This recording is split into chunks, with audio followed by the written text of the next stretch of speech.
قیامت تو آنے والی ہے، اس کے آنے میں کچھ شک نہیں، لیکن اکثر لوگ ایمان نہیں رکھتے۔ اور تمہارے پروردگار نے فرمایا ہے کہ تم مجھ سے دعا کرو، میں تمہاری دعا قبول کروں گا۔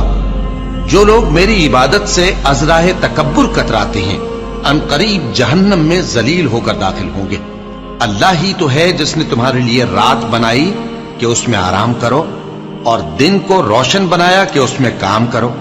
بے شک اللہ لوگوں پر فضل کرنے والا ہے، لیکن اکثر لوگ شکر نہیں کرتے۔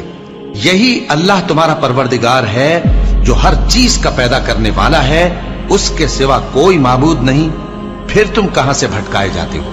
اسی طرح وہ لوگ بھٹکائے جاتے تھے جو اللہ کی آیتوں سے انکار کرتے تھے۔ اللہ ہی تو ہے جس نے زمین کو تمہارے لیے ٹھہرنے کی جگہ اور آسمان کو چھت بنایا، اور تمہاری صورتیں بنائیں اور صورتیں بھی اچھی بنائیں، اور تمہیں پاکیزہ چیزیں کھانے کو دیں۔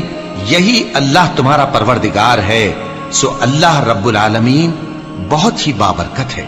وہی زندہ جاوید ہے، اس کے سوا کوئی عبادت کے لائق نہیں، تو اس کی عبادت کو خالص کر کے اسی کو پکارو۔ ہر طرح کی تعریف اللہ ہی کے لیے ہے جو تمام جہانوں کا پروردگار